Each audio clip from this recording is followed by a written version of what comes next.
Yeah, good morning. Applause at the start's always safer than applause at the end. Good morning, welcome. Let me also begin by paying my respects to the traditional owners of this land, the Ngunnawal and Ngambri people, and to their elders past and present, and to their emerging leaders. Let me also start by saying thank you to the Rare Cancers Australia team who put this event together. It is, as Simone Layden from Neuroendocrine Cancers Australia wrote to me the other day, said it's a massive undertaking and the guys have been fabulous. So my thanks to Christine, Natalie, Plum and the whole team, and I won't try to name everybody, but they're all here and they've all done a fantastic job, and the ones that aren't here are online trying to manage interactions with all of our streaming guests.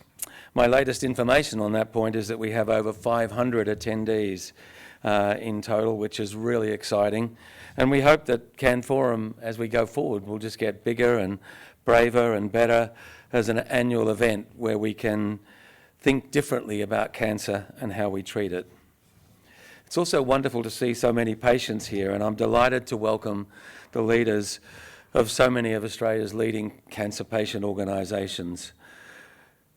All patients should be heartened by the fact that increasingly organisations like Rare Cancers, Cancer Council Australia, Breast Cancer, Neuroendocrine Cancer Australia, Lymphoma Foundation, Leukemia Foundation, and so many more are all increasingly working together. And tomorrow we all get to march over to Woden to sit down as a collective to talk about issues that specifically relate, common issues that we have that relate to all cancer patients in one united voice. It's, I'm tempted to go to the ACTU analogy, but probably I shouldn't. But it's just fantastic. And a special mention to Peter Orchard, the CEO of Canteen. He and his colleagues have been incredibly enthusiastic and willing participants in drafting this report, Counting the Cost. And we're launching it later today, and we'll be talking about it a bit further on. As many of you will know, because you've been here before or you've been online, CANFORUM is our flagship advocacy event, where we aim to bring together the cancer community's leading expert to help us imagine a different world for cancer treatment and dream of a more inclusive world for Australians living with rare and complex cancers, achieved through policy change. Professor Andrew Wilson, who's speaking today, once said to me, if you want to get change, you have to go to the big house. Well, guess what, guys? We're in the big house. Our first version of CANFORUM was held in 2015 at University of Sydney and was called the Sickle Treat Sessions. The event featured such prominent thinkers as Professor Ian Fraser and Professor David Thomas, and focused on broad topics such as genomic science and rare cancer patient access to medicine. As you may have guessed, the name Sickle Treat Sessions didn't exactly resonate across the cancer community, and my career in marketing came to an end. In 2016, we moved the event to Parliament House and renamed it the CANFORUM, and this is where we are today. In 2017, we released a report called Rare Solutions that asked for more money for rare cancer research and for action on enabling better access to treatment. Minister Hunt arrived at 9:30 just after we started and announced increased funding for both rare cancers and rare diseases, and also requested an inquiry chaired by Professor Wilson into how we might allow companies to make an application that allows a drug to be listed on the PBS for multiple cancer types. It'll be great to talk to him later to see and hear and get his thoughts on that topic. The following year, we released the results of a survey of oncologists and haematologists that indicated Australians were spending over $200 million per year on non-PBS funded medicines, which I still believe was a very conservative figure. Very important people who I didn't know even had telephones lost their minds and rang me. And senior government officials said it was irresponsible of clinicians to prescribe non-PBS medicines. And I still think that's an extremely outrageous statement when you consider that the treatments we're talking about have been approved by organisations like the Food and Drug Administration in the US and the EMA in Europe.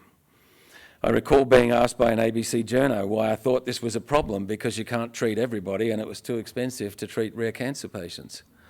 My response was that in most cases we're talking about a drug that is already available for a common cancer, and it costs no more to treat a rare patient than it would to treat a melanoma patient with an immuno-oncology drug. So let me give you a more detailed example. Kate, my wife, co-founder and recently appointed ambassador for rare cancers, is a long-term medullary thyroid cancer, or MTC, patient. MTC is a rare cancer, approximately 100 to 120 cases each year in Australia. In the US, there are 4 treatments which have been progressively approved and registered and made available to patients over the last 10 years, since 2012. In Australia, we have 0. Yet each of the 4 companies that make those drugs are present in this country. In fact, I think they're all in the room. If companies are choosing not to participate in Australia's registration and reimbursement processes for whatever reason, it's not good enough for government or anyone else to simply say, well, we can't consider it because we haven't had an application. There's clearly a problem, so let's fix it. And industry also has a part to play in this. You know, I've often said that industry calls itself the life sciences industry, and we need to focus on the life as well as the science. After a couple of years of delivering CANFORUM online and the success of our Vision 2030 and rights and roles reports, we hope the success of CANFORUM continues today. At lunchtime, we'll be formally launching our joint report with Canteen, counting the cost, the true value of investing in cancer treatments with the Minister and Shadow Minister. In the meantime, we hope that our lineup of speakers will leave us thinking about how we value the lives of Australian cancer patients when government is deciding whether to reimburse the medicines they need, and what we can do together to change the current policy to ensure no patient ever has to decide between life-extending and life-saving treatments and whether or not they can afford it. You can expect the perspectives of today's speakers to be challenging. Some may even be difficult to hear. But all of them will help us question our own thinking, and this is exactly what CANFORUM seeks to do. It's not a cheerleading session. To bring together leading experts from a wide range of fields, leaders with their own unique views and expertise that is different to our own, and then ask the hard questions, have the difficult conversations, and leave with a broader perspective than when we arrived. And before we go further, let me reflect for a moment on how this report, Counting the Cost, and the subject of how we value lives came about. In 2019, Kate and I were sitting with a group of breast cancer patients in Kuala Lumpur, and they were explaining their experiences and the myriad challenges their disease raised with their health system. One young woman, I will call her Grace, told her story. She had 4 children. The oldest was 12, and she had been living with breast cancer for 4 years and had been on her Herceptin for the last 2 years. She was fit and well. To fund her treatment, she and her husband had sold their house and were in danger of exhausting their savings. I said, what happens when the money runs out?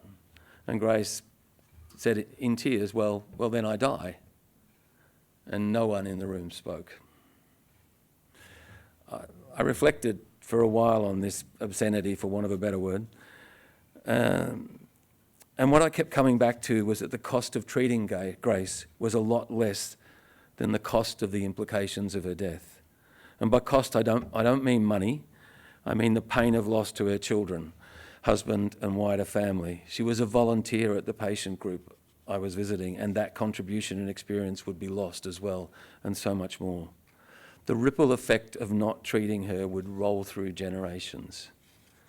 And then I looked at our work in Australia with our patient treatment fund, and I saw the same waste of lives when, for whatever reason, a drug is not funded for an Australian patient, and that leads to their premature death. I vividly remember Eric, a man who we managed to fund 2 rounds of Keytruda for. He had been diagnosed with adenoid cystic carcinoma, which is salivary gland cancer. When his daughter came to see us, he was already in a wheelchair, but with no hope of funding his treatment himself. After 2 rounds and a bit of time, we rang to discuss his progress, and he was in his backyard chopping wood. He subsequently died much later, and we'll never know what might have been had he been able to stay on the treatment. but his daughters almost certainly lost their father earlier than they should. Since 2014, RCA has raised over $5 million to help patients get access to treatments their doctors said they need. We shouldn't need to do it, but we're glad that we can. You'll hear from Angus later, who helped fundraise for treatment more than 5 years ago, and we're delighted he's with us today to tell us his story. A fact that Angus won't mention is that he went out, his family went out, and they went out on a current affair, and we exceeded the target that we had by $150,000. And that $150,000 helped so many other patients and so many other lives. It was an extraordinary success, and it's just great to see him here today. We've helped ordinary Australians from central Sydney to Northern Territory to the Pilbara. We've helped them with fundraising for cancers previously thought of as common, but now we know that even common cancers have rare subtypes and can become very difficult to treat. They can also struggle for access to subsidised medicines. We need to do this in part because our current system doesn't value them or their experience. But now we have an opportunity. The government and the pharmaceutical industry have agreed to review and hopefully change the way we assess medicines for reimbursement in this country. The HTA review, it's called, Health Technology Assessment. And if you're ever struggling to get to sleep, then study it. It's incumbent upon all of us to ensure that the people diagnosed with cancer and other diseases are put at the centre of the assessment process. What matters to them must be counted and incorporated. Things like being able to care for and educate their children, being present for important family milestones, and being able to do the things they love the most. These things have immense value to a human being in our society, but that value is not being adequately considered in the government's decision to invest in their cancer treatment. So how can we ensure they are? We need to incorporate them into the system we use for assessing new medicines. And in order to incorporate them into that system, we need to find a way to quantify the unquantifiable, to attach a dollar value to things that are priceless, to take them out of the too hard basket and put them on the table for everyone to see, and to acknowledge that they matter, that they really fundamentally matter. We must find a way to make them count. In short, we need to measure the loss and experience of Grace, Eric, and hundreds, if not thousands of others. This is what our Counting the Cost report aims to do. It demonstrates that there is a way to quantify the things that matter most to a person. It may be blunt and imperfect science, but if we can manage to quantify these things, we are one step closer to getting them incorporated into the assessment process where they rightfully belong. To have them considered when deciding not on the cost effectiveness or comparative cost effectiveness of a drug, but on the value of a cancer treatment. And ultimately to change the way we think about cancer treatments, not as a cost, but as an investment in Australian families, workplaces, communities and societies. Thank you for being here today, and please have a great day. Thank you.